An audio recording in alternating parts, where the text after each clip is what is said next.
ऐज़ो आप सबका एक बार फिर इस भविष्यवाणी की पढ़ाई में मैं स्वागत करता हूँ। ऐज़ो परमेश्वर के वचन में प्रभु ने हमें वायदा दिया है कि यदि हम अपने संपूर्ण मन से परमेश्वर की खोज में जाएंगे तो प्रभु हमें अपनी सच्चाइयों से तृप्त करेंगे। परमेश्वर के वचन की जो गहरी भविष्यवाणियाँ हैं परमेश्वर हमें समझाएंगे यदि हम अपनी समझ में नहीं बल्कि परमेश्वर की समझ पर निर्भर होकर कदम आगे बढ़ाने का प्रयास करेंगे। इसलिए हम प्रभु के शुक्रगुजार अजीजों कि हर पड़ाव पर परमेश्वर ने हमारी बहुतायत से अगुवाई की है। हर पाठ में पवित्र आत्मा की अगुवाई में हम चीज़ों को और बेहतरी से समझ पाए हैं और स्पष्टता से प्रभु की सच्चाई हमारे सामने आ खड़ी हुई है। इसी के साथ आज अजीजों एक बार फिर एक बहुत अहम पाठ के साथ प्रभु ने हमें एक बार फिर एकत्रित किया है और मैं प्रार्थना कर रहा हूँ अजीजों कि आप परमेश्वर की यह सच्चाई अपने संपूर्ण मन से स्वीकारेंगे। आइए प्रार्थना के साथ आज के दिन की शुरुआत करें। आइए प्रार्थना करते हैं। प्यारे परमेश्वर, प्रभु आप एक सामर्थी, आप एक प्रेमी और आप हमारे बहुत जल्द आने वाले परमेश्वर हैं। प्रभु धन्यवाद हैं आपके, क्योंकि प्रभु आपने ऐसी कोई भी चीज़ जो हमारे उद्धार के लिए ज़रूरी है प्रभु आपने हमसे वंचित नहीं रखी है। प्रभु आपने बार बार हम पर वो आशीषें उंडेली हैं, हमें वो अवसर दिए हैं प्रभु ताकि हम आपकी पुकार का जवाब दे सकें। प्रभु कुछ आशीषें आज ऐसी हैं जो हमने नहीं स्वीकारी हैं प्रभु, क्योंकि हमने उन आशीषों की आपसे विनती नहीं की है। तो प्रभु हम आज आपसे विनती करते हैं, क्योंकि हर आशीष से बढ़कर प्रभु हमें पवित्र आत्मा के अभिषेक की आशीष की ज़रूरत है। प्रभु हम विनती कर रहे हैं, कृपया करके हमारे दिलों को आप साफ करें प्रभु, हर पाप के कलंक और धब्बे से दूर करें और कृपया करके प्रभु हमें आप अपनी पवित्र आत्मा से परिपूर्ण करें, ताकि इस पढ़ाई में भी प्रभु अगुवाई हमारी अपनी ना हो, अगुवाई आपकी हो। प्रभु एक बार फिर आज के पाठ में खास तौर से हम विनती करते हैं प्रभु कि आप हमारा ध्यान अपनी ओर केंद्रित रखें, ताकि एक पल भर के लिए भी हमारा ध्यान आपसे जुदा ना हो। प्रभु कृपया करके ये पाठ हमें गहराई से सिखाइए, समझाइए, क्योंकि ये सब कुछ प्रभु विनती करते हुए हम विश्वास और धन्यवादी समेत प्रभु यीशु के नाम से मांगते हैं, आमीन। एक बार फिर आपका स्वागत है अजीजों, और आज एक बहुत अहम पाठ पर हम कदम रखने जा रहे हैं अजीजों। आज का हमारा शीर्षक है कि क्या परमेश्वर ज्योतिषियों को प्रेरित करते हैं और क्या परमेश्वर उन लोगों को प्रेरित करते हैं जो भविष्य बताने की अलौकिक शक्ति होने का दावा करते हैं। क्या प्रभु इस प्रकार के लोगों को प्रेरित करते हैं? आइए गहराई में समझने के लिए हमारी कहानी से शुरुआत करते हैं। कहानी हमें पहले राजा के 22 अध्याय में ले जाती है। इसराइल का दुष्ट राजा अहाब अरामियों से गिलाद के रामोत नगर को प्राप्त करना चाहता था, लेकिन ऐसा करने में उसे मदद की जरूरत थी। इसलिए उसने यहूदा के अच्छे राजा यहोशापात से यह विनती की कि वह इस दुश्मन के खिलाफ जाए जो उनके लिए भी एक दुश्मन था। उसने कहा कि इस अभियान में यहोशापात उनके साथ शामिल हो। यहोशापात ने कहा कि वह अहाब के साथ सेना में शामिल होने के लिए तैयार है, लेकिन उन्हें पहले परमेश्वर की सलाह लेनी चाहिए। अहाब ने मूर्ति पूजक देवता बाल की पूजा करने के लिए सालों पहले यहोवा को त्याग दिया था। इसलिए उसने 400 भाड़े के नबियों को इन दो राजाओं के सामने आने के लिए पुकारा। बहुत ही एक उत्तेजक प्रदर्शन के साथ इन झूठे भविष्यद्वक्ताओं ने कहा कि जाओ और अरामियों से युद्ध करो और तुम विजयी हो जाओगे। आप सोच ही सकते हैं कि राजा कितना प्रसन्न हुआ होगा ये सुनकर कि ये मुझे बताया गया है कि मैं इस युद्ध में विजय होऊंगा। लेकिन राजा यहोशापात ने यहोवा के सच्चे भविष्यद्वक्ता से सुनने का अनुरोध किया। अहाब ने कहा कि यहोवा का एक भविष्यद्वक्ता रह गया है जिसका नाम मिकाया है, परंतु उसने यह भी साथ कहा कि मैं उससे घृणा करता हूं। क्यों? क्योंकि वह मेरे विषय भलाई की नहीं हानि ही की भविष्यवाणी करता है। यहोशापात के आग्रह पर अहाब ने अनिच्छा से एक सेवक को मिकाया को लाने के लिए भेजा। बहादुर भविष्यद्वक्ता ने आकर एक बहुत ही अलोकप्रिय भविष्यवाणी की। उसने अहाब से कहा कि वह सीरिया के साथ युद्ध में मारा जाएगा। अब अहाब को एक कठिन निर्णय का सामना करना पड़ रहा था। गौर से सुनिएगा अजीजों, क्या उसे 400 भविष्यद्वक्ताओं पर विश्वास करना चाहिए जो उसे अच्छी बातें बता रहे हैं कि वह युद्ध में विजयी होगा, या फिर उसे परमेश्वर के उस एक अकेले भविष्यद्वक्ता पर विश्वास करना चाहिए क्योंकि वो परमेश्वर का वचन है। बाइबल हमें बताती है अजीजों यदि आप पढ़े पहले राजा की 22 की 28 में, बाइबल कहती है मिकाया ने कहा, यदि तू कभी कुशल से लौटे तो जान कि यहोवा ने मेरे द्वारा नहीं कहा। ऐसे हम देखते हैं कि भविष्यद्वक्ता ने उसे बहुत स्पष्ट रूप से बताया था राजा को कि जो मैं आपसे बता रहा हूं ये मेरे शब्द नहीं, ये यहोवा के कहे हुए शब्द हैं। और यदि आप उस जंग से सही सलामत लौट आएंगे तो आपको पता होगा कि ये परमेश्वर की ओर से नहीं था। जो जिद्दी राजा आहाब ने यहोशापात को उस भविष्यद्वक्ता मिकाया की चेतावनी को ठुकराने के लिए और उसके साथ युद्ध में शामिल होने के लिए राजी कर लिया। उसने सोचा कि वह पूर्ण कवच पहनकर यदि वो इस युद्ध में आगे जाएगा तो उस युद्ध की जो सीमा थी उस पर जाकर इन सब चीजों से बचकर, बल्कि बचकर उसने सोचा कि यदि वह उस पूर्ण कवच को पहनेगा, यदि युद्ध की जो आगे की जो सीमा थी उससे दूर रहेगा, उसने सोचा कि वह इन सब चीजों से अपने आप को बचा सकेगा, प्रभु की भविष्यवाणी को मात दे सकेगा। परंतु चीज़ों हम देखते हैं कि अहाब ने बहुत देर से इस बात को सीखा कि आप परमेश्वर के वचन से कभी भी नहीं बच सकते। लड़ाई के दौरान हवा में उड़ने वाला एक तीर अहाब के कवच के जोड़ों में लगा और वह अपने रथ में ही लहूलुहान हो गया। बाइबल में बताती है पहले राजा की 22 की 34 में, तब किसी ने हवा में बाण छोड़ा किंतु उसका बाण इस्राएल के राजा अहाब को जा लगा। ऐसा परमेश्वर का वचन था और परमेश्वर का वचन सटीक ढंग से संपूर्ण रूप से पूरा हुआ। ऐसो आज आपके और मेरे सामने भी कुछ ऐसा ही सवाल आ खड़ा हुआ है। क्या हमें दुनिया के बहुत से ऐसे भविष्यद्वक्ताओं पर भरोसा करना चाहिए जो अपनी ही बढ़ाई में लगे हुए हैं, अपने ही लाभ की खोज में हैं, या फिर हमें परमेश्वर के वचन पर भरोसा करना चाहिए? और क्या परमेश्वर का कोई सच्चा भविष्यद्वक्ता है जिस पर हम भरोसा कर सकते हैं? ये सब कुछ आज हम इस पाठ की गहराई में जाकर पढ़ने जा रहे हैं। और इसी के साथ आज का मुफ्त ऑफर मैं आपके सामने पेश करना चाहूँगा। जो आज की हमारी अध्ययन संदर्शिका जिसका शीर्षक है, क्या परमेश्वर ज्योतिषियों को और उन लोगों को प्रेरित करते हैं जो इस बात का दावा करते हैं कि उनके पास भविष्य बताने की वो अलौकिक शक्ति है। यदि आप इस मुफ्त ऑफर को प्राप्त करना चाहते हैं, आपके स्क्रीन पर एक नंबर है, यदि आप उस नंबर को अभी कॉल करें तो आप इस अध्ययन संदर्शिका को प्राप्त कर सकते हैं। यदि आप अपने स्क्रीन पर देखें तो एक वेबसाइट का भी वहाँ वर्णन है, आप उस वेबसाइट के माध्यम से भी इस अध्ययन संदर्शिका को प्राप्त कर सकते हैं। गुजारिश सिर्फ एक ही है अजीज़ों कि जो सच्चाई आप स्वीकार रहे हैं, उम्मीद करते हैं कि वो सच्चाई आप दूसरों के साथ भी साझा करेंगे। आज का हमारा पहला सवाल उठता है, सवाल पूछा जाता है कि परमेश्वर अपनी अंतिम योजनाओं को किस पर प्रकट करते हैं? बाइबल स्पष्ट जवाब देती है आमोस की 3:7 में, इसी प्रकार से प्रभु यहोवा अपने दास भविष्यद्वक्ताओं पर अपना मर्म बिना प्रकट किए कुछ भी नहीं करेगा। जैसे बाइबल बताती है कि परमेश्वर अपने भविष्यद्वक्ताओं को होने वाली बातें स्पष्ट कर कर उनके सामने जाहिर करते हैं। सवाल पूछा जाता है, क्या अंतिम दिनों में सच्चे और झूठे भविष्यद्वक्ता दोनों होंगे?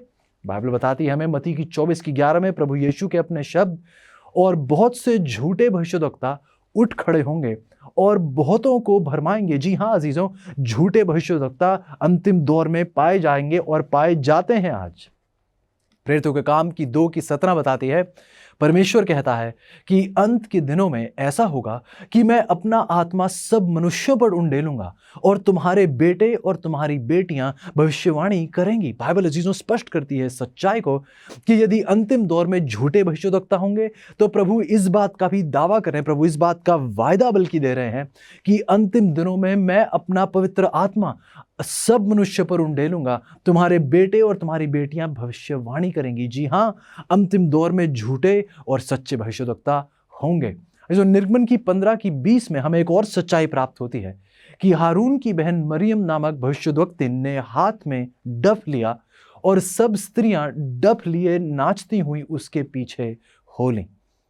जो हमें बहुत अहम जानकारी मिल रही है कि यहाँ एक भविष्यद्वक्ता एक महिला भी हो सकती है, एक पुरुष भी हो सकता है।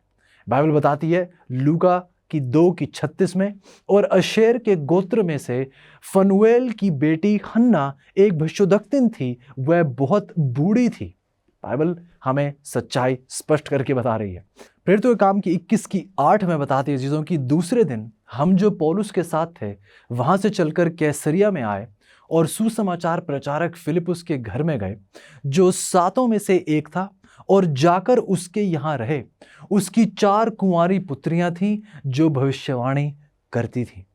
ऐसा यदि आपने गौर किया हो, बाइबल बताती है हमें कि अंत समय में सच्चे और झूठे दोनों भविष्यद्वक्ता होंगे। इसी के साथ साथ बाइबल हमें यह भी सिखा रही है कि एक नबी, एक भविष्यद्वक्ता या तो पुरुष हो सकता है या महिला भी हो सकती है। बाइबल की सच्चाई है। सवाल पूछा जाता है कि क्या बाइबल में विशेष रूप से किस प्रकार के झूठे भविष्यद्वक्ताओं की निंदा की गई है? क्या बाइबल में कुछ झूठे भविष्यद्वक्ताओं का वर्णन है जिनसे हम पहचान कर सकते हैं कि इन झूठे भविष्यद्वक्ताओं से हमें दूर रहना है? गौर कीजिएगा, व्यवस्था विवरण की 18:10 में हमें बताया जाता है कि जो भावी कहने वाले हैं, जो भाग्य बताने वाले हैं, हमें उनसे दूर रहना है। बाइबल बताती है व्यवस्था विवरण की 18:10 में भी कि जो लोग समय का पर्यवेक्षक करते हैं, दूसरे शब्दों में जो ज्योतिषी हैं, हमें उनसे दूर रहना है।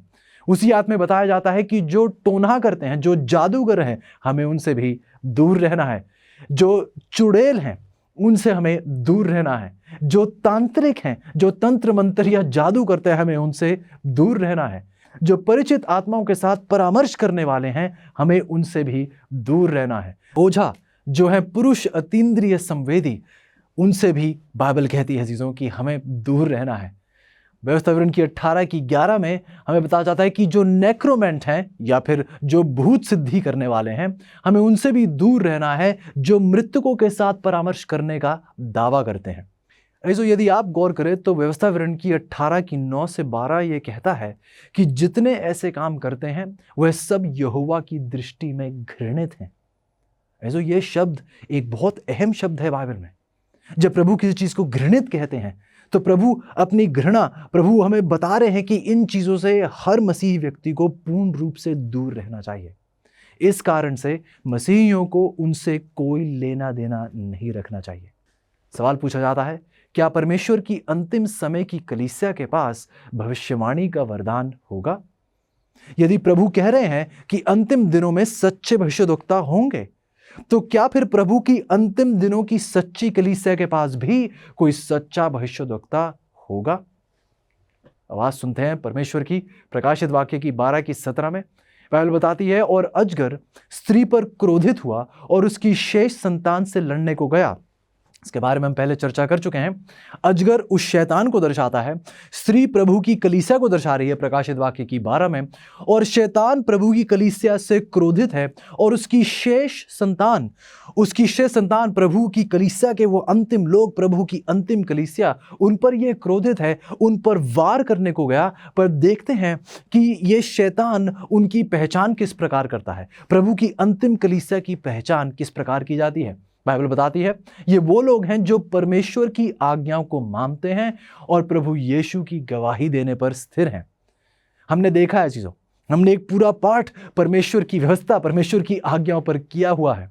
आइए आज हम थोड़ी गहराई में देखते हैं उस दूसरे वरदान की बात जो की जाती है, जो है यीशु की गवाही। प्रकाशित वाक्य की 19:10 में यदि आप पढ़े तो बाइबल बताती है कि मैं तेरा और तेरे भाइयों का संगी दास हूं। यह स्वर्गदूत यूहन्ना से बात कर रहा है, कहता है कि जो यीशु की गवाही देने पर हम स्थिर हैं, परमेश्वर ही को दंडवत कर, क्योंकि यीशु की गवाही भविष्यवाणी की आत्मा है। जो हमें बताया गया कि यह अंतिम कलीसिया का एक पहचान चिन्ह है कि प्रभु की सच्ची कलीसिया के पास यीशु की गवाही देने का वरदान है। बाइबल बता रही है कि प्रभु यीशु की गवाही भविष्यवाणी की आत्मा है। भविष्यवाणी की आत्मा का वरदान उस शेष संतान, उस अंतिम कलीसिया को परमेश्वर ने दिया है। ये बाइबल की सच्चाई है हमारे सामने। आमोस की 3:7 हमें कहती है जीजों, इसी प्रकार से प्रभु यहोवा अपने दास भविष्यद्वक्ताओं पर अपना मर्म बिना प्रकट किए कुछ भी ना करेंगे। बाइबल हमें बता रही है जीजों एक बार फिर कि प्रभु के सच्चे भविष्यद्वक्ता हैं और प्रभु अपने सच्चे भविष्यद्वक्ताओं के सामने अपनी सच्चाई को स्पष्ट रूप से उनके सामने रखते हैं। जो बातें अभी होने वाली हैं प्रभु उन्हें पहले से समझाते हैं, इसलिए नहीं ताकि सिर्फ परमेश्वर की ताकत दिखाई जा सके, बल्कि इसलिए ताकि परमेश्वर अपने लोगों को जो चीज़ें आने वाली हैं उनके लिए तैयार कर सके। बाइबल बता रही है चीज़ हमें मलाकी की 4:5 में, देखो, यहोवा के उस बड़े और भयानक दिन के आने से पहले मैं तुम्हारे पास एलिया भविष्यद्वक्ता को भेजूंगा। ऐसो हम इस बारे में भी कुछ पहले चर्चा कर चुके हैं। परमेश्वर के अंतिम समय की शेष कलीसिया में यीशु की गवाही है, जो भविष्यवाणी की आत्मा है। प्रकाशित वाक्य की 19 की 10, प्रकाशित वाक्य की 22 की 9 की तुलना करने पर हम देखते हैं कि स्वर्गदूत यूहन्ना के भाइयों को, भविष्यद्वक्ताओं और जो इस पुस्तक की बातों को मानते हैं, इस रूप में उनको परिभाषित कर रहा है। जो पहले करंथियों का पहला अध्याय उसकी 5 से 8 में हम पढ़ते हैं, पौलुस लिखता है कि कलीसिया के पास मसीह की गवाही होगी और यीशु के दूसरे आगमन तक उन्हें किसी भी वरदान में घटी नहीं होगी। इसलिए परमेश्वर की अंतिम दिन की कलीसिया के पास अजीजों वास्तव में अभी भी भविष्यवाणी का उपहार होगा, भविष्यवाणी का वरदान होगा। जो ये बाइबल की सच्चाई है, तो परमेश्वर चाहते हैं कि हम प्रभु की सच्ची कलीसिया की खोज में रहें और देखें कि क्या उस सच्ची कलीसिया के पास परमेश्वर का वो भविष्यवाणी का वरदान है या नहीं। सवाल पूछा जा रहा है, क्या परमेश्वर एक सच्चे भविष्यद्वक्ता से किन तरीकों से बात करते हैं? परमेश्वर एक सच्चे भविष्यद्वक्ता से किन तरीकों से बात करते हैं? बाइबल बताती है गिनती की 12 की 6 और 8 में, यदि तुम में कोई भविष्यद्वक्ता हो तो उस पर मैं यहोवा दर्शन के द्वारा अपने आप को प्रकट करूंगा, वह स्वप्न में उससे बातें करूंगा, उससे मैं आमने सामने और प्रत्यक्ष होकर बातें करूंगा। बाइबल बताती है जकरिया की 4 की 1 में, फिर जो स्वर्गदूत मुझसे बातें करता है उसने आकर मुझे ऐसा जगाया जैसे कोई नींद से जगाया जाए। जो यहोवा अपने नबियों को, अपने भविष्यद्वक्ताओं को दर्शन, स्वप्न और आमने सामने और स्वर्गदूतों के द्वारा बातें करते हैं। लेकिन चीजों, ये हथेली को देखना, चाय की पत्ती के रंग को देखना या तारों को देखना और किसी ग्रह को देखकर यह तय करना क्या होने वाला है, मृतकों के साथ बात करने का दावा करना, ऐसे भविष्यद्वक्ताओं के साथ संवाद करने के परमेश्वर के तरीके बिल्कुल भी नहीं है। ऐसो यदि ऐसा है तो फिर सवाल पूछा जा रहा है कि क्या परमेश्वर की सच्ची कलीसिया में कोई सच्चा भविष्यद्वक्ता है? आइए चीजों, अब हम पाठ की ओर गहराई में जा रहे हैं और मैं आपसे विनती करूंगा कि आप प्रार्थना पूर्वक ध्यान दें। हमने अपने पिछले पाठों में पढ़ा है कि परमेश्वर ने इन अंतिम दिनों में अपनी एक सच्ची कलीसिया को पेश किया है। एक ऐसी कलीसिया जो प्रकाशित वाक्य की 12 में हमारे सामने पेश की जाती है, जो प्रभु की पवित्रता से ढकी हुई है और उसके पांव जो हैं वो चंद्रमा पर स्थित हैं, परमेश्वर के वचन की सच्चाई पर स्थित हैं, जो प्रभु यीशु की ओर ध्यान आकर्षित करती है। ठीक वैसे ही जैसे चंद्रमा की रोशनी अपनी नहीं, वह लोगों का ध्यान सूर्य की ओर आकर्षित करता है क्योंकि उसकी सारी रोशनी सूर्य की है। ठीक जैसे वचन की सच्चाई, बलिदान की जो प्रक्रियाएं थी, वह सब प्रभु यीशु की ओर इशारा करती थी। हमने देखा सच्ची कलीसिया के सिर पर उन 12 तारों का मुकुट था, चाहे पुराने नियम की वो 12 गोत्र की कलीसिया हो या फिर नए नियम की वो 12 प्रेरितों की कलीसिया हो। प्रभु की कलीसिया एक सच्ची कलीसिया है। जो हमने देखा कि दुनिया भर में एक ही कलीसिया है जो परमेश्वर की इन वचन की सच्चाइयों से छिपती नहीं है, किसी आयत को हम देखा करने की कोशिश नहीं कर रही है। लेकिन यदि प्रभु के वचन में लिखा है तो प्रभु का वचन ही हमारे जीवन का आधार होना चाहिए। अजीजों, हम देखते हैं अजीजों कि इस अंतिम कलीसिया को प्रभु ने उस भविष्यवाणी की आत्मा का वरदान दिया और ये प्रभु की भविष्यद्वक्तिन बहन एलन व्हाइट के द्वारा हुआ। बहन एलन व्हाइट के जीवन को यदि आप देखें अजीजों, तो परमेश्वर ने उन्हें 70 वर्षों में 2000 दर्शन और स्वप्न दिए। मैं उनके बारे में कुछ जानकारी आपको देना चाहूंगा। जो एक दर्शन से ठीक पहले बहन एलन व्हाइट और कमरे में अन्य लोगों ने परमेश्वर की उपस्थिति की गहरी भावना का अनुभव किया था और जैसे ही दर्शन शुरू होता था तो बहन एलन व्हाइट अक्सर कहती थी महिमा, या कहती थी परमेश्वर की महिमा। इन शब्दों को कई बार वह दोहराती थी और परमेश्वर का दर्शन जो है प्राप्त करती थी। यह भी देखा जाता था अजीजों कि जब वह एक दर्शन में होती थी तो वह सांस नहीं लेती थी। बहुत से लोगों ने परखने की कोशिश की लेकिन उन्होंने देखा कि वह सांस नहीं लेती थी। लेकिन उन्होंने ये भी गौर किया कि उनकी धड़कन जो थी सामान्य रूप से चलती रहती थी और उनके गालों का रंग भी स्वाभाविक रूप से ठीक ही रहता था। ऐसो कभी कभी देखा जाता था कि वह एक अचंभित प्रक्रिया देती थी। ये तब देती थी जब उनके सामने प्रस्तुत कुछ जो किया जा रहा था, उस दृश्य का वह संकेत था कि जो वह देख रही थी उससे वह पूर्ण रूप से अचंभित थी। उनकी आंखें खुली होती थीं, लेकिन ऐसा नहीं था कि वह किसी अनजान तरीके से बिल्कुल खाली ताक में किसी और देख रही हों, बल्कि वह ऐसे देख रही होती थीं जैसे किसी चीज़ को बहुत गौर से देख रही हों। उनकी स्थिति भिन्न हो सकती थी। कभी कभी वह बैठी रहती थी, कभी कभी वह झुक जाती थी, कभी वह कमरे में टहलती थी और प्रस्तुत मामलों के बारे में बात करते हुए सुंदर हाव भाव करती थी। वह पूरी तरह से बेहोश थी कि उनके साथ क्या हो रहा था।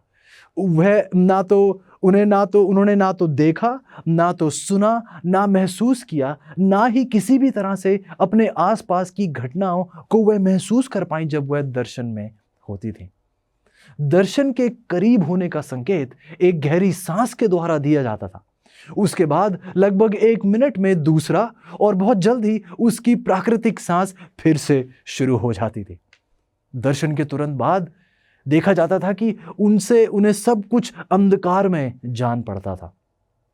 थोड़े ही समय में उन्होंने अपने स्वाभाविक शक्ति और क्षमताएं फिर वापस प्राप्त कर लेती थी। ये उनका अनुभव था। और अजीजों, यदि आप बाइबल को गौर से पढ़ें, दानियल का उदाहरण लीजिए।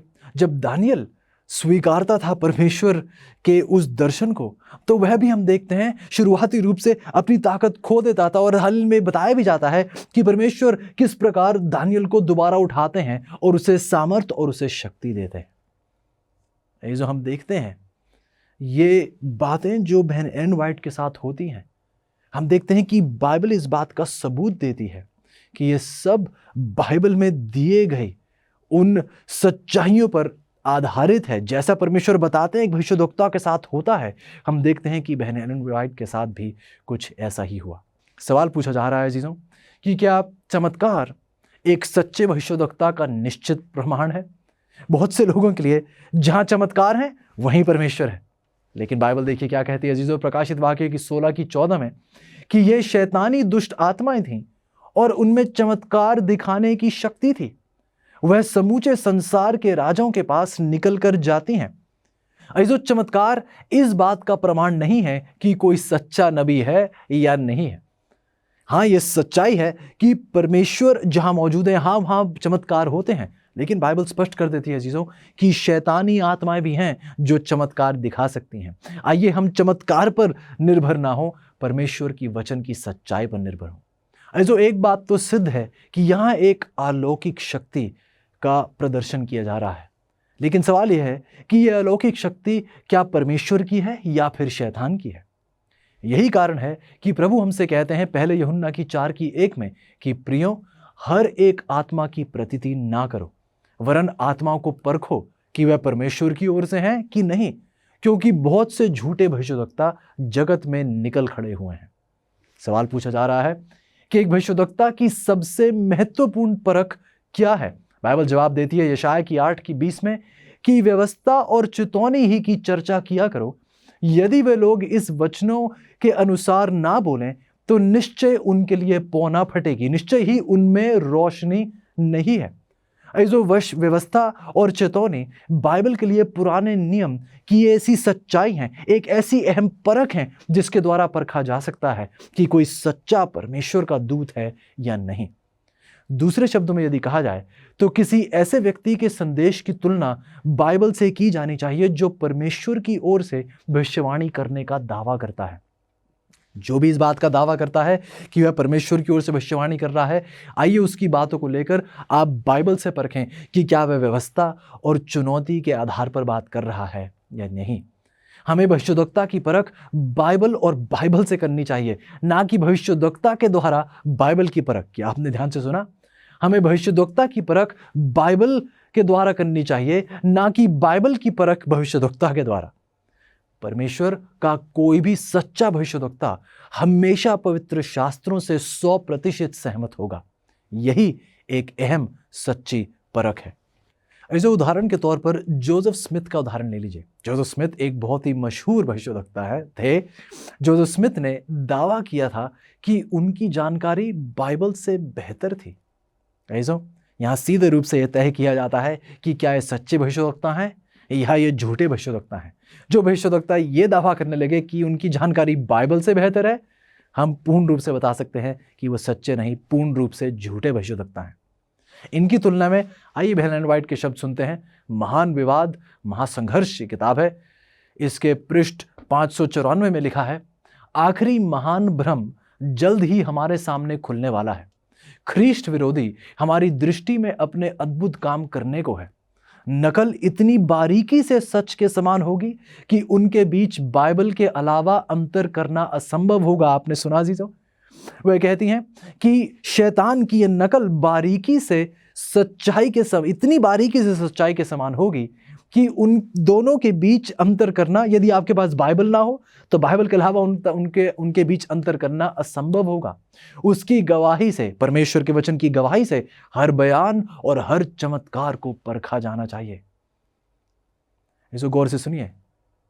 जो बातें परमेश्वर ने इस भविष्यद्वक्तिन को दी, जब उन्होंने ये लेख लिखा तो उन्होंने कभी भी अपनी बढ़ाई नहीं की। बार बार वह लोगों का ध्यान केवल परमेश्वर और बाइबल के आधार पर, हम बाइबल को एक मूल सिद्धांत, बाइबल को एक नींव बनाने पर उनकी बात बार बार कही।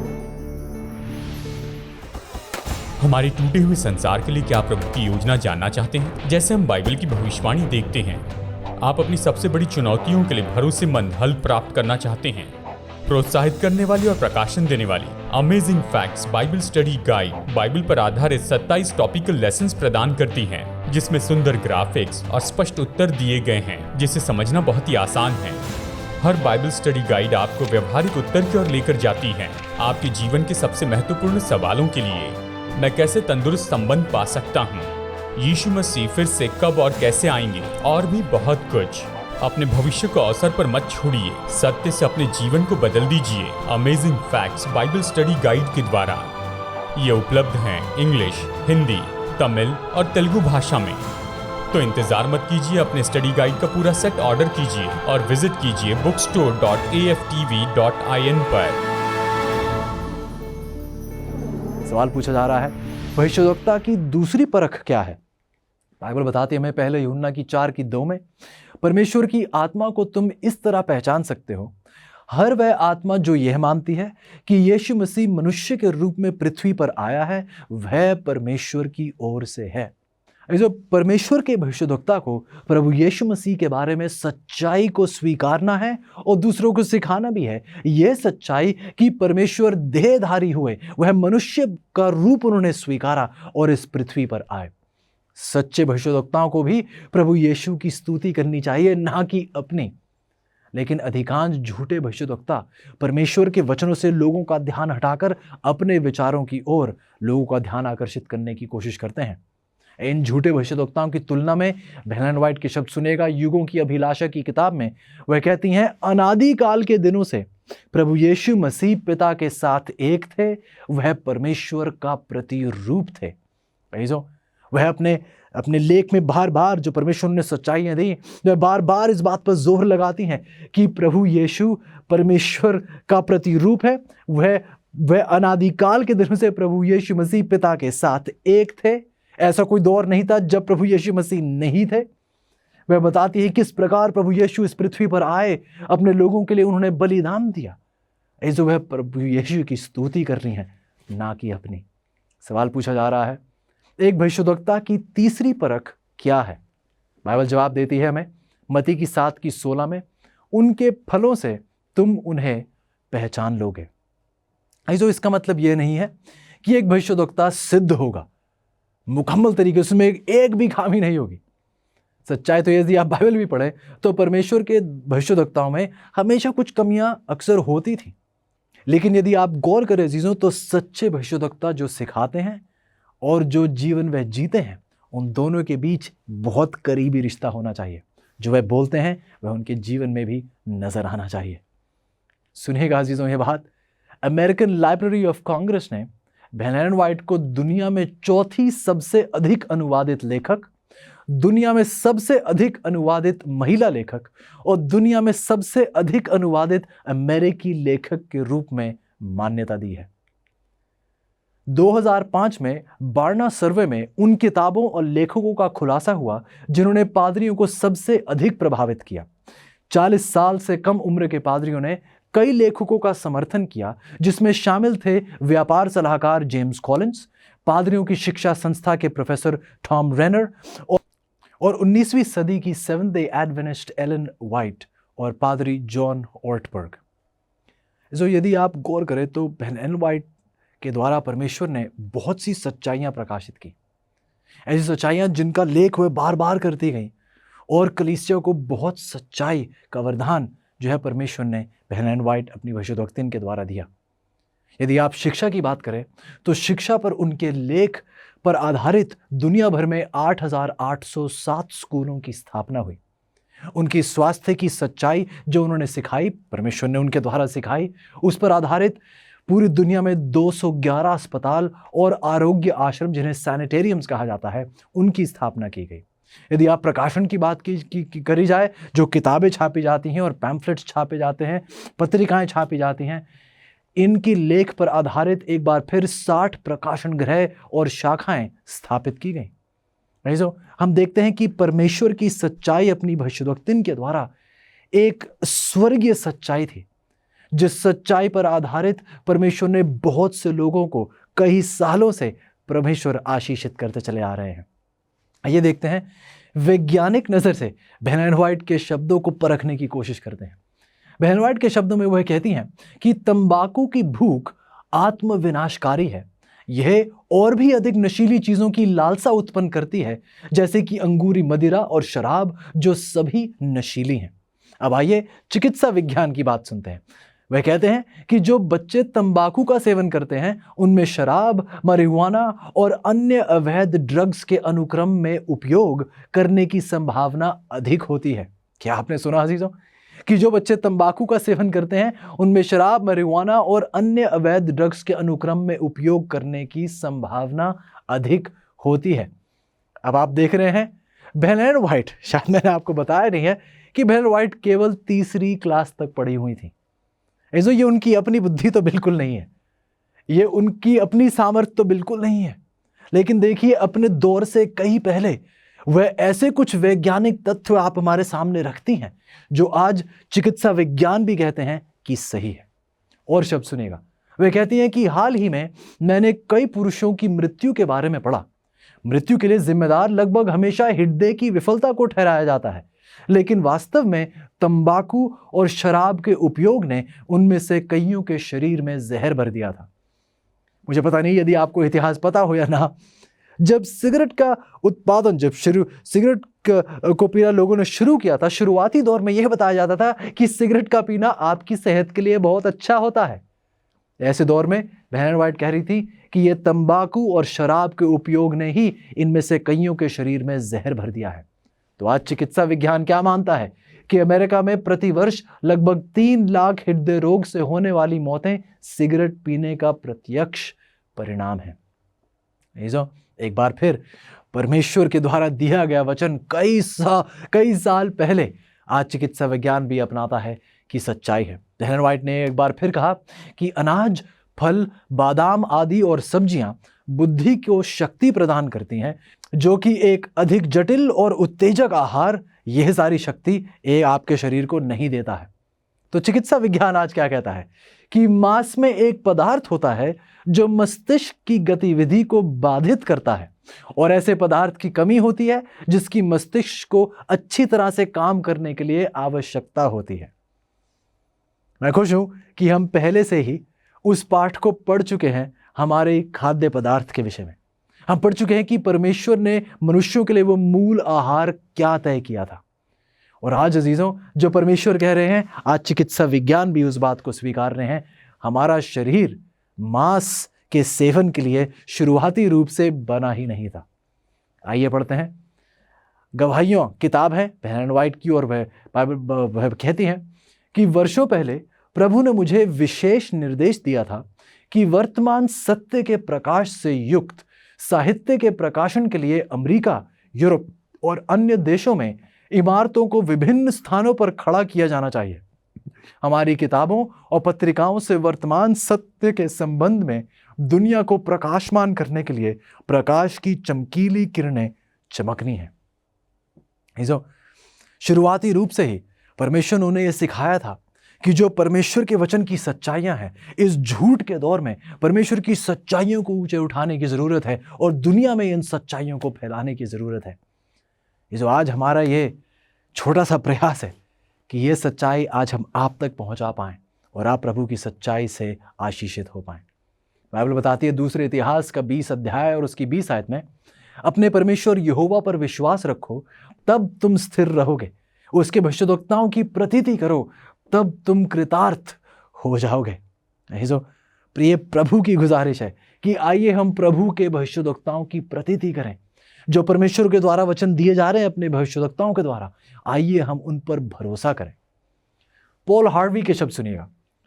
पॉल हार्वी कहते हैं कि एलन व्हाइट उनके लेखन 148 भाषाओं में अनुवादित किए गए हैं। यह कार्ल मार्क्स या टोल्स्टॉय या शेक्सपियर से भी ज्यादा अधिक है। जो दिसंबर की 1844 में जो परमेश्वर के द्वारा दिए गए एलन व्हाइट को 2000 दर्शन और स्वप्नों में से उनको पहला स्वप्न दिसंबर 1844 में दिया गया था। दिसंबर की 1846 में उन्होंने 25 वर्षीय एडवेंटिस्ट सेवक जेम्स व्हाइट से विवाह किया, जिसने उन्हें यह विश्वास दिलाया परमेश्वर ने उन्हें एक भविष्यद्वक्ता का काम करने के लिए बुलाया है। उनके विवाह के तुरंत बाद जेम्स और एलन व्हाइट ने चौथी आज्ञा के अनुसार उस 7वें दिन सबत का पालन करना शुरू कर दिया। 4 लड़कों की माता होते हुए एलन व्हाइट ने अपने 2 बेटों की मौत से खोने के दर्द का भी अनुभव किया। हर्बर्ट की मृत्यु, उनका एक बेटा जो था हर्बर्ट जिसका नाम था, उसकी मृत्यु तब हुई जब वह केवल कुछ सप्ताह का एक शिशु था। उनका दूसरा बेटा हेनरी, उसकी मृत्यु तब हुई जब वह एक 16 वर्ष की उसकी आयु थी। उनके अन्य 2 बेटे एडसन और विलियम दोनों ही एडवेंटिस्ट सेवक बने कलीसिया में। एलन व्हाइट की मृत्यु 16 जुलाई 1915 को हुई थी। 70 वर्षों तक अजीजों उन्होंने ईमानदारी से उन संदेशों को दूर दूर तक पहुंचाया जो परमेश्वर ने अपने लोगों को दिए थे। वह कभी भी कलीसिया में किसी कार्यालय के लिए नहीं चुनी गई। फिर भी कलीसिया के नेताओं ने बार बार उनसे सलाह लगातार मांगते रहे, क्योंकि उन्होंने पहचाना कि यहाँ परमेश्वर की सच्चाई थी, यह परमेश्वर की चुनी हुई भविष्यद्वक्तिन थी। पॉल हार्वी के शब्द आगे सुनिएगा। वह कहते हैं कि दुनिया केवल अब इष्टतम आध्यात्मिक और शारीरिक स्वास्थ्य के लिए उनके सुझाए गए, एलन व्हाइट के सुझाए गए नुस्खों की सराहना करने लगी है। एलन व्हाइट, आप उन्हें नहीं जानते, उन्हें जानिए। सवाल पूछा जाता है जी, भविष्यद्वक्ता की चौथी परख क्या होगी? बाइबल बताती है यिर्मयाह की 28:9 में, यदि उस भविष्यद्वक्ता का संदेश सच घटित होता है तो लोग समझ सकते हैं कि सत्य ही वह यहोवा द्वारा भेजा गया है। ऐसो एक सच्चा नबी झूठी भविष्यवाणी नहीं करेगा। यदि एक भविष्यद्वक्ता परमेश्वर की ओर से है तो जो कुछ वह कहेगा वह घटित होगा। हालांकि केवल सटीकता ही किसी व्यक्ति को एक सच्चे नबी के रूप में योग्य नहीं बनाती है। व्यवस्था विवरण की 13 की 1 से 3 में चेतावनी दी जा रही है चीजों कि झूठे भविष्यद्वक्ता जो होने वाला है उसके विषय में कुछ संकेत तो दे सकते हैं और फिर अपने प्रभाव का उपयोग करके लोगों को अन्य देवताओं का अनुसरण करने के लिए प्रेरित कर सकते हैं। लेकिन एक सच्चे भविष्यद्वक्ता को बाइबल के अनुसार लोगों को परमेश्वर की ओर आराधना करने के लिए अगुवाई करनी चाहिए और ये एक सच्चे भविष्यद्वक्ता की पहचान होगी। इसी पर एलन व्हाइट के शब्द सुनिएगा उनके जीवन रेखा चित्र में। 1902 में एलन व्हाइट ने लिखा कि अब से कुछ ही समय बाद ये शहर परमेश्वर के निर्णय के तहत पीड़ित होंगे। सैन फ्रांसिस्को और ऑकलैंड सदोम और अमोरा का रूप ले रहे हैं और यहोवा का प्रकोप उन पर पड़ेगा। और से सुनिए जीजों, एक भविष्यवक्ता की परख की जा रही है यहां पर। 1902 में एलन व्हाइट ने यह कहा कि परमेश्वर उन्हें यह दिखाया है कि शहर परमेश्वर के निर्णय के तहत पीड़ित होंगे। और फिर उन्होंने नाम लिए कुछ शहरों के, जैसे कि सैन फ्रांसिस्को और ऑकलैंड। उन्होंने बताया कि ये सदोम और अमोरा का रूप ले रहे हैं और यहोवा का प्रकोप इन पर पड़ेगा। हम पढ़ते हैं 16 अप्रैल 1906 को बहन एलन वाइट ने लिखा था कि रात को एक दर्शन के दौरान मैं एक ऊंचाई पर खड़ी थी जहां से मैं घरों को हवा में ईख की तरह हिलते हुए देख सकती थी। इमारतें शानदार और छोटी जमीन पर गिर रही थीं। और से सुनिएगा अजीजों, ऐसा कहने 16 अप्रैल को 1906 को उन्होंने ऐसा कहा और ठीक 2 दिन बाद 18 अप्रैल 1906 को एक बड़ा भूकंप सैन फ्रांसिस्को और ऑकलैंड में आया जिसने इन दोनों शहरों को हिला दिया। ये जो 490 से अधिक शहर खंड नष्ट हो गए थे, 800 लोग मारे गए, 1500 से अधिक घायल हो गए थे और 2,25,000 से 2,56,000 के बीच लोग बेघर हो गए थे। भूकंप के बाद शहर में फैली आग से हर 10 मिनट में $10 लाख की संपत्ति नष्ट हो गई थी। आइए जो बहन एलन वाइट के शब्द सुनते हैं। 1902 में उन्होंने क्या कहा? कहते हैं कि अब से कुछ ही समय बाद ये शहर परमेश्वर के निर्णय के तहत पीड़ित होंगे। फिर उन्होंने कुछ शहरों का नाम लिया, सैन फ्रांसिस्को और ओकलैंड। कहती हैं कि ये सदोम और अमोरा का रूप ले रहे हैं और यहोवा का प्रकोप उन पर पड़ेगा। इस 16 अप्रैल 1906 को बहन एलन वाइट ने यह कहा और ठीक 2 दिन बाद 18 अप्रैल 1906 को एक बड़े भूकंप ने सैन फ्रांसिस्को और ओकलैंड को पूर्ण रूप से हिला दिया था। 490 शहर के हिस्से थे जो नष्ट हो गए थे, 800 लोग मारे गए, 1500 से अधिक घायल हो गए थे और 2,25,000 से 2,56,000 के बीच लोग बेघर हो गए थे। भूकंप के बाद शहर में फैली आग ने हर 10 मिनट में $10 लाख की संपत्ति को नष्ट किया था। आगे हम पढ़ते हैं, गवाहियों किताब में बहन वाइट बताती हैं कि मनोरंजन के गमन स्थान, थिएटर, होटल और धनवानों के घर हिल गए और बिखर गए। कई लोगों के जीवन का अस्तित्व समाप्त हो गया और हवा घायल और भयभीतों के चीत्कार से भर गई। अंतिम दिन की घटनाएं, ये जो किताब है, इनमें बहन एलन वाइट के शब्द सुनेगा। कहती हैं, एक मौके पर जब मैं न्यूयॉर्क शहर में थी, रात के स्वप्न में स्वर्ग की ओर एक के बाद एक बढ़ती इमारतों को देखने के लिए मुझे बुलाया गया। अगले शब्दों पर गौर कीजिएगा। कहती हैं, इन इमारतों को अग्निरोधक होने का वारंट दिया गया था। स्पष्टता देखिएगा उनके वर्णन की। कहती हैं कि इन इमारतों को अग्निरोधक होने का वारंट दिया गया था और उन्हें उनके मालिकों और बिल्डरों को गौरवान्वित करने के लिए खड़ा किया गया था। ये जो बताती हैं न्यूयॉर्क शहर के विषय में, कहती है, मुझे इमारतें एक के बाद एक खड़ी होती नजर आई और खास तौर से स्पष्टता से बताती हैं। कहती हैं कि एक ऐसी इमारत दिखाई दी गई, ऐसी इमारतें जो खड़ी हो रही थी, कहती हैं कि उन्हें अग्निरोधक होने का वारंट जो है दिया गया था। शायद मुझे आपको और ज़्यादा बताने की ज़रूरत नहीं है, आपको बहुत अच्छे से पता होगा कि 2001 में सितंबर के महीने में क्या हुआ था। 2 बिल्डिंग्स न्यूयॉर्क शहर में जिन्हें कहा जाता था कि ये अग्निरोधक हैं, किस प्रकार इनका विनाश हुआ। ईजो परमेश्वर अपने वचन के पक्के हैं। अगला दृश्य कहती हैं, जो मेरे सामने से होकर गया वह एक आग की चेतावनी था। वर्णन कर रही हैं जो उन्हें दिखाया गया। लोगों ने उदात्त और अग्निरोधक मानी जाने वाली इमारतों को देखा और कहा, ये पूरी तरह से सुरक्षित हैं, लेकिन ये इमारतें इस तरह नष्ट हो गईं मानो डामर से बनी हो। दमकल की गाड़ियां विनाश को रोकने के लिए कुछ नहीं कर सकी। दमकल कर्मी अपने इंजनों को संचालित करने में असमर्थ थे। यदि आप गौर करें तो आपको बहुत सी समानताएं नजर आएगी जो 2001 में उन 2 इमारतों के साथ हुआ था। बहुत से लोग आग को देखते हुए भी कहने लगे थे, डरने घबराने की कोई जरूरत नहीं है, ये अग्निरोधक है, ये इमारतें इनका कोई कुछ नहीं बिगाड़ सकता, ये पूर्ण रूप से सुरक्षित हैं। लेकिन आप और मैं जानते हैं कि उन इमारतों के साथ क्या हुआ। दमकल कर्मी अपनी पूरे प्रयास, अपनी पूरी ताकत के बावजूद भी अपने इंजन को संचालित नहीं कर पाए। वह जितने लोगों को बचाने का प्रयास कर रहे थे, उन सबको वह नहीं बचा पाए।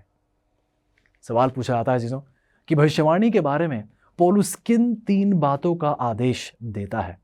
पहले थिस्सलुनीकियों की 5:20 और 21 में पौलुस कहते हैं कि भविष्यवाणियों को तुच्छ ना जानो, सब बातों को परखो, जो अच्छी है उसे पकड़े रहो।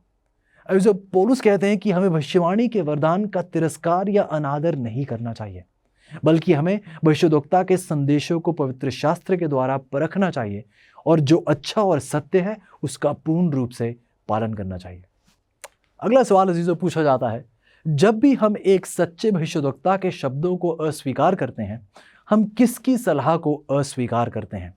बाइबल जवाब देती है लूका की 7:28 और 29 में, यूहन्ना बपतिस्मा देने वाला इससे बड़ा कोई भविष्यद्वक्ता नहीं।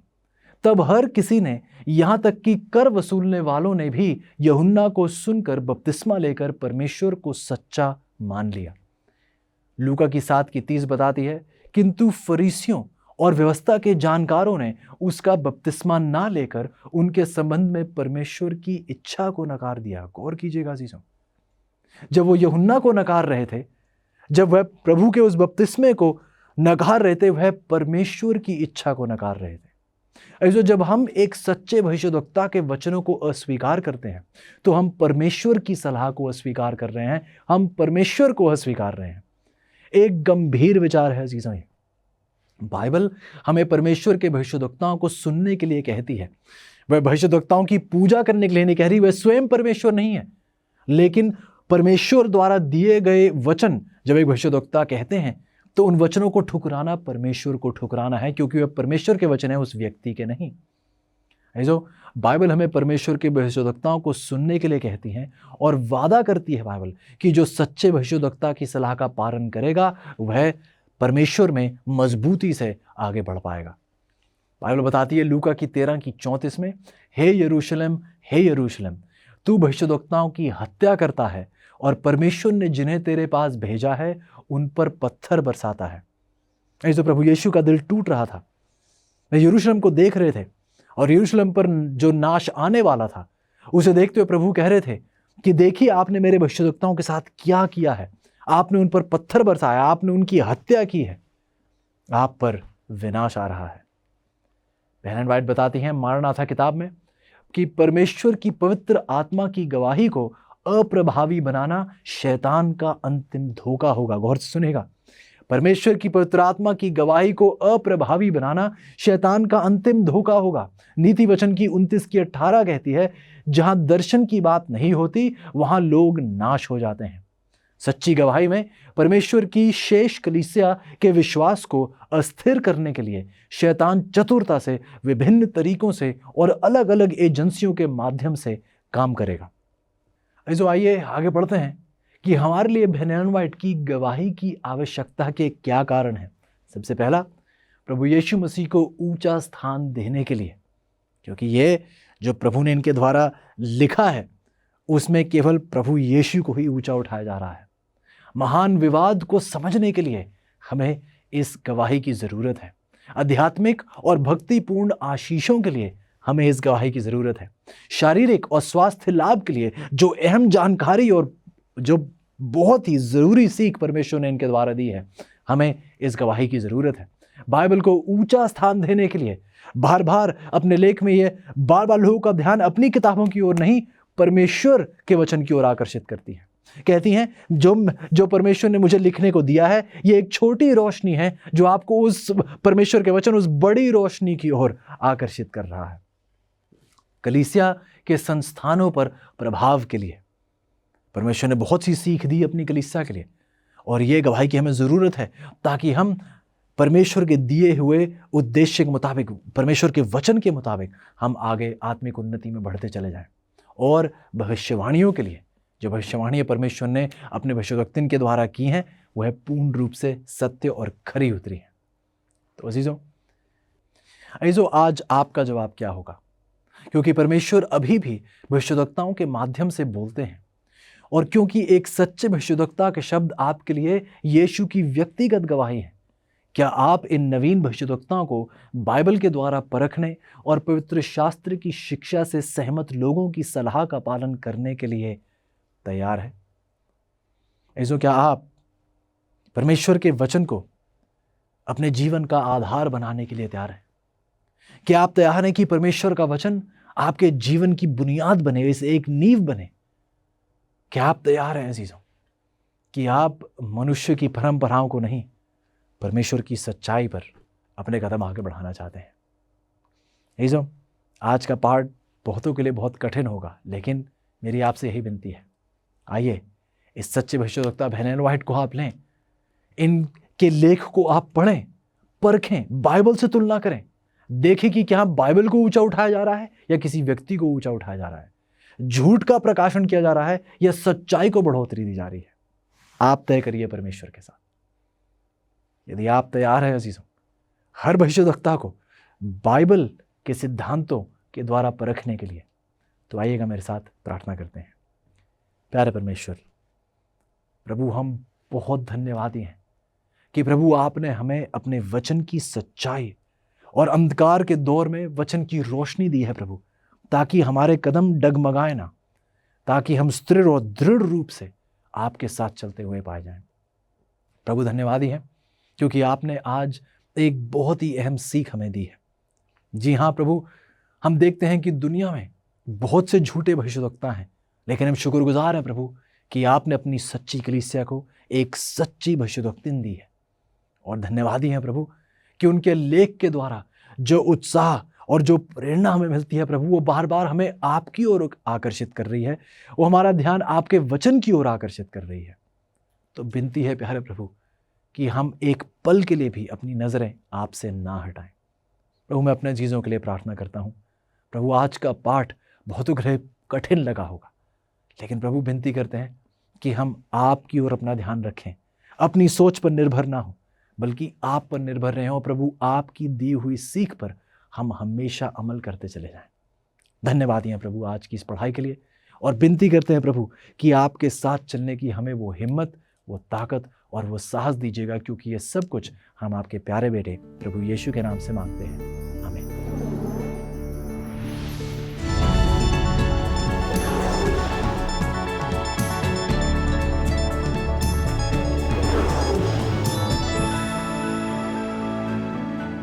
हेलो दोस्तों, हम यहाँ फिलीपींस में हैं।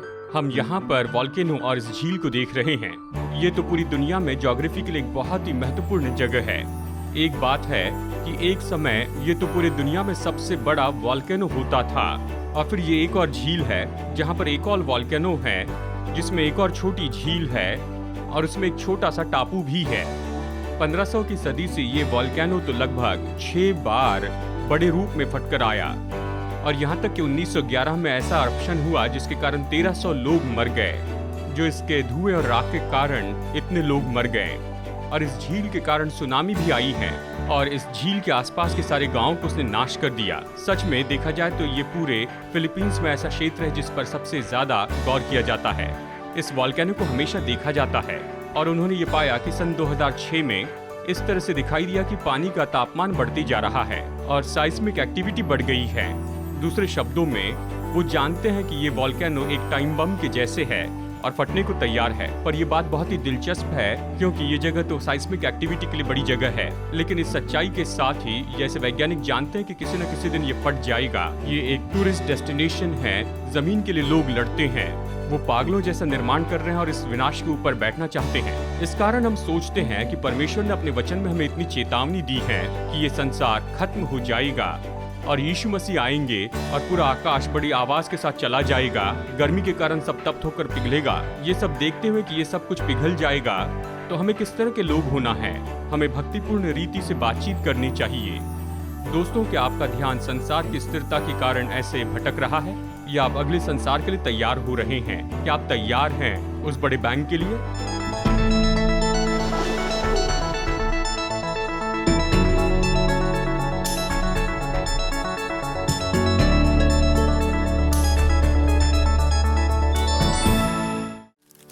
सुंदर होते हैं, और क्या यह आश्चर्यजनक नहीं है कि पेड़ बनाने के लिए आवश्यक सब कुछ एक छोटे से बीज के अंदर पाया जा सकता है?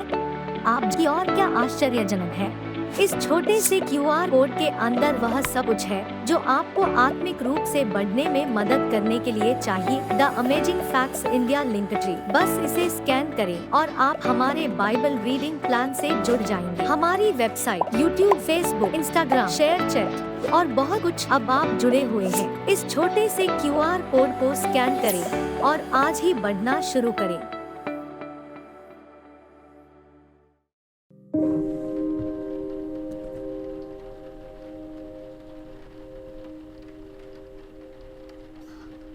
और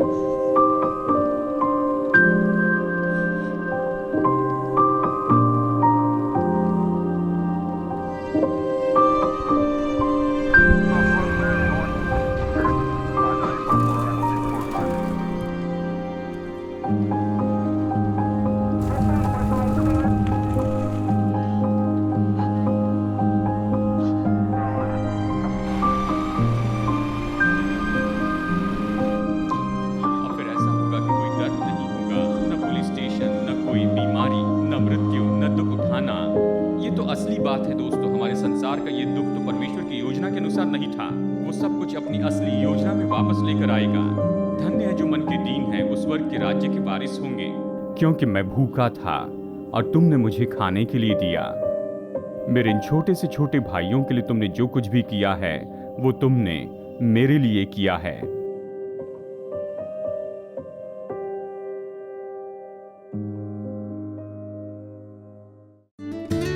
क्या आपके बच्चों को मज़ा करना पसंद है? मुझे तो है। अमेजिंग फैक्ट्स का amazing adventures kids Bible guide बहुत ही सरल है। इसमें मेरे लिए बाइबल के बहुत से लेसन्स बहुत दिलचस्प बनाए हैं। ये तो बहुत ही अलग अलग रंग के हैं और इसी के साथ इसमें बहुत से पजल्स हैं, बहुत से क्विज भी हैं जिससे पढ़ने में मज़ा आता है, जैसे दानव को मारना, जान बचाने वाला जहाज़, समुंदर की यात्रा, कब्रिस्तान में सीटी बजाना। बाइबल के 10 पार्ट हैं। मैंने इससे बहुत कुछ सीखा है। इससे मैंने साहस के बारे में बहुत कुछ सीखा है। मैंने इससे बहुत कुछ सीखा है। इससे ये केवल इंग्लिश में उपलब्ध है। आज ही अपने बच्चों के लिए अमेजिंग फैक्ट्स का ये पूरा सेट मंगाइए। हमसे संपर्क कीजिए। 50 साल से भी ज्यादा समय से अमेजिंग फैक्ट्स बाइबल की सच्चाई को पूरे संसार में बता रहे हैं। यीशु की आज्ञा है कि हम प्रचार करें, हर देश में, हर जाति में, हर भाषा में प्रचार करें। आपकी प्रार्थना और सहायता के लिए धन्यवाद।